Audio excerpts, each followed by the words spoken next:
పద పద ఈ అంబరం మార్చుదా వెతికే కొత్త రాగం కొత్త దారిలోన పోదా.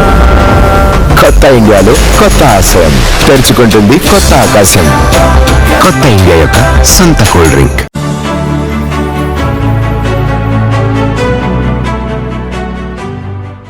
తెలంగాణ ఆంధ్రప్రదేశ్ రాష్ట్రాల్లో లోక్సభ ఎన్నికలు ముగిశాయి. ఇటు ఆంధ్రప్రదేశ్లో అసెంబ్లీ ఎన్నికలు కూడా ఎన్నికలకు పూర్తయ్యాయి. పోటాపోటీగా సాగిన ఎన్నికల సమరం ముగిసినట్టయింది.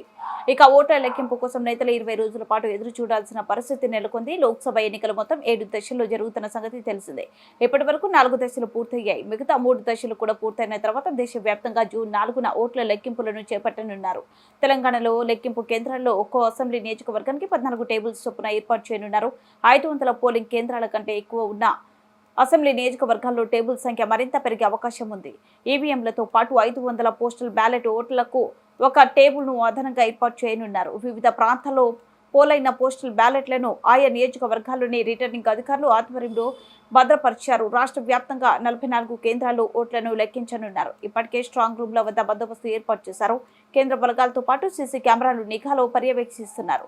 ఫలితాల టెన్షన్ ఉపశమనం కోసం నేతలు ట్రిప్పులు ప్రజలు ఎవరిని తమ ప్రతినిధిగా ఎన్నుకున్నారో తెలియాలంటే మరో 3 వారాలు ఆగాల్సిందే. లోక్సభ ఎన్నికల్లో ప్రజా తీర్పు ఏ విధంగా ఉండబోతుందనే టెన్షన్ నుంచి ఉపశమనం కోసం నేతలు జాలీగా ట్రిప్లు ప్లాన్ వేస్తున్నారు.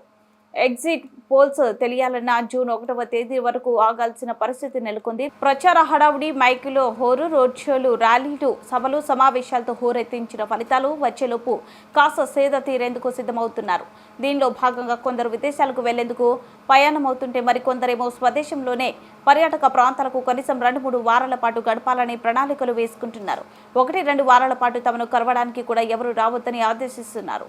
మే 17 నుంచి ఐరోపా పర్యటనకు వెళ్లేందుకు ఏపీ ముఖ్యమంత్రి జగన్ సిద్ధమవుతున్న సంగతి తెలిసిందే.